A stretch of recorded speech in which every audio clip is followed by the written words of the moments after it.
finance. So, my goal this semester has been to create an initiative that encourages greater student engagement with the resources we have on these topics. I want future Academy students to leave better prepared with a wealthier mindset towards financial opportunities and responsibilities. So, to tell you a little bit about me, currently as a student I am taking classes such as AP Micro and various other business classes, which I've really taken an interest to in the last year. I feel really passionate about these topics, and having this base of concepts has allowed me to understand how our economy works, and I feel like it's helped me make better decisions. Now, especially as a senior in high school, I've been introduced to a lot of new expenses, such as, having my first car and committing to, student loans for college and just general future planning. I believe that this has led me to make more rational financial decisions, and I'm happy to have had the background I have from my classes here at the Academy. I hope to be able to share this with other future students. So let me walk you through my research process that I've used throughout the semester. First, I wanted to examine the impact that financial education and economic education has had on students here and just on our general age group. Next, I wanted to understand what is the kind of initiative that I could take that could positively impact this to actually create a difference in our community. Lastly, I wanted to make sure that implementing this would be the most efficient and the most useful to just provide great value to this community. So let's get started. The Global Financial Literacy Excellence Center is one of the world's leading research centers in finance.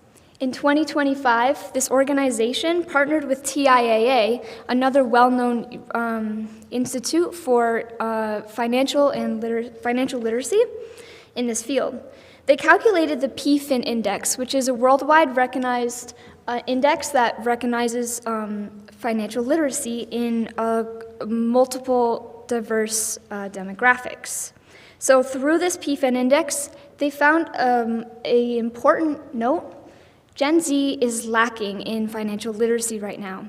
In a survey they conducted across multiple demographics, Gen Z answered only 38% of questions in this survey correctly. So in a normal class, this would be considered failing. Why are we allowing this? This study found a significant correlation between financial literacy and the direct financial outcomes of students who maybe weren't exposed to this kind of financial education. I believe that these outcomes further solidify the importance of financial education knowledge. And so if financial education is so important for financial outcomes, which affect every one of us, it should be mandated in schools, right? An early study by the Council of Economic Education, a leading U.S. nonprofit organization which is focused on educational research, supported this notion. In their study, they found that students exposed to mandated education requirements in this field improved their future credit outcomes. Now, over an exposed amount of time, this study found that this elevated rates of wealth accumulation and savings throughout the lifetime of students. A direct quote from this study stated that the best time to reach students was in high school, before they head off to college or to the workforce and take on significant financial responsibilities for the first time. Now that we have revealed the benefits of mandating this education, let's see how we've implemented this in the United States thus far. So take a look at this map. Through all of the blue and green circles, you will see all of the states in our country where we have implemented standards for requiring schools to offer these courses, financial and economic education. Though you don't see how many of these states are requiring these to be taken for students to be able to graduate in high school. Now, as of 2024, the survey of the states from Council of Economic Education has revealed that 39 states up to date have now required this education, and this number continues to grow. So, with this information, I decided to pivot my research a little bit. Rather than rallying for mandating financial and economic education, although I believe this is equally important, I believe that refocusing onto creating an initiative would be able to increase student engagement and interest for education that is being offered. I also want to, create an opportunity that would increase this for our community. So, in 2024, Nalango Ruth, who was a writer in the Eurasian Experimental Journal of Humanities and Social Sciences, conducted a study in 2024 examining different types of educational models in the classroom. And so she found that the most effective educational model in increasing student engagement with their own material was student-led learning. This is where students are taking initiative for their own education through class-led discussions, group activities, and generally increasing the students' responsibilities in the classroom. So, through this study, they found that these students fostered greater independent skills and critical thinking skills, which allowed them to succeed in rapidly changing environments throughout their future. I believe that this is an especially important skill for students looking to hopefully succeed in our rapidly changing environment, such as our economy. So, where does this take me next? Now, with this information, I believe that the most effective way to increase student engagement in our community is to create an extracurricular club. Now, having experience applying through colleges and also with my past of extracurricular clubs, I believe that these are a perfect opportunity for students to take initiative of their own education through things that they're passionate about. So I needed to do some local research to understand what is around us. What do we have available in our community? The first example was through Essex High School. Now, though they don't have an established extracurricular club or activities, they did hold a stock market competition over the course of quarterly periods through one of their financial literacy math courses. In this example, in 2024, some top-earning students in this stock market competition managed portfolios with over 174% return on investment only through this one quarterly period. And now these are simulations of our real stock market, which shows a significant correlation between the students having this educational opportunity and having real-world experience. Now, some other opportunities I found in CVU and MMU High School both held economics clubs for students, showing that in this concentrated area of Vermont, there are opportunities for students to be participating in economics clubs where they come and ask teachers, and the teachers were leading this so that the students were able to learn more about a passion in economics. This further influenced me to want to bring this opportunity to Vermont, as we don't have this in our area, and I believe it would further influence Vermont to grow these opportunities, as I believe it's important for all high school students. Next, I consulted with some of the experts of our school. First, I interviewed Mr. Eaton, the AP Microeconomics teacher here at the Academy. He shared his personal experiences watching his two sons go through college, being involved with these kind of clubs. He said that both of them learned valuable skills that directly supported their knowledge and career qualifications for their future. Mr. Eaton also brought up the idea of being able to create this opportunity for the Academy through X-Blocks, which are after-school extra credit opportunities some students are required to take and some students may choose to take. This would be a great idea to jumpstart the student interest of this economics club so that St. Johnsbury Academy can greater understand what it is and student interest can take on from there. Next, I consulted with David Hale, who teaches personal finance here at the Academy.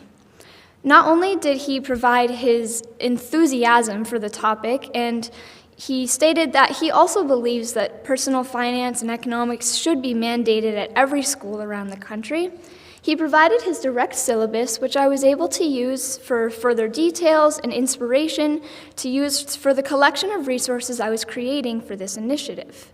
Now, both of these experts definitely encouraged me and gave me some really great contacts, which I was able to use to further my initiative and creating it. So, now that I've gathered all of my information, it was time to implement this into a feasible collection of resources for Academy students to take advantage of.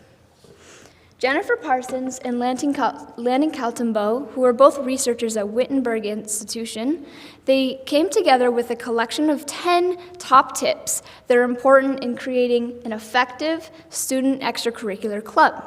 I simplified these into 5 keys that I've used to structure the syllabus and the resources for the Academy. Number 1 is to define the purpose of the club, so that students have clear expectations and goals for their learning. Number 2 is to establish leaders who are willing to bring the group together. Number 3 is long-term engagement. All students should be able to engage with the club, and you want them to stay involved throughout the course of a year, different seasons, competitions, and hopefully throughout their tenure at the school itself.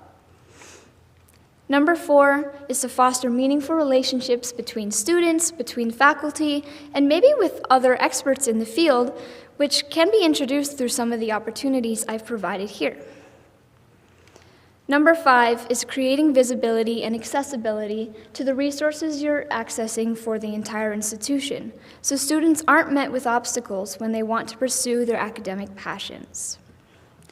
Now that I've established a rubric, let me show you how I put all of this research together. First, I define what the expectations are for the club goals, the values it offers, and the students who are involved. In order to keep it aligned with the community values here at the Academy, I quoted those Academy values from the site: character, community, and inquiry. I want to ensure that students and faculty understand the level of excellence that is encouraged here. Next, I formatted opportunities for students to compete with other schools and each other through a comprehensible layout. For example, the Spring Quiz Bowl through HPEC, Harvard University student-led, is a great opportunity for students to come together at a nationally recognized competition to compete with each other based on the AP Microeconomics curriculum. This is open to students with any experience, but especially helps those who are involved in AP Micro. Now, once I laid out the explanation of what these opportunities are, I provided not only important dates for students to know when to register, when to compete, and just any important dates that they might need to know.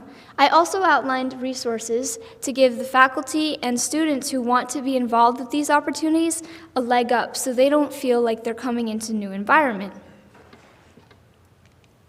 Next, I created a page of more general resources. These would allow students who have a personal interest in personal finance, economics, or the stock market to take initiative for their own education by exploring it at their pace. These are free materials and they're available at any time, and they're very easy to use. Lastly, I added some research-backed tips of my own. I believe these are crucial in creating a successful financier, investor, or a rational consumer.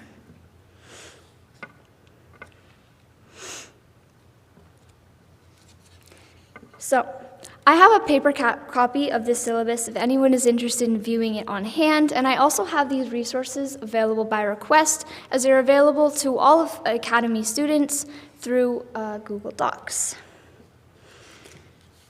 To my junior audience, I hope that you can help me continue this initiative at St. Johnsbury Academy. If you feel inspired by crypto investors and penthouse day traders, you want to be a rational consumer, or maybe you were just looking for co-founder status to wrap up your college applications for your upcoming dream school, business school applications, this is an initiative for you. Here are my sources. Thank you, everybody.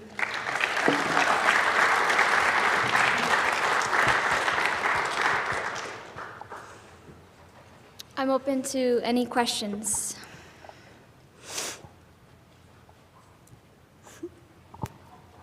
So have you chosen a college? Yes, I recently committed to Pepperdine University, which is out in Malibu, California, and I believe I will be studying international business, or I think international business or business administration there.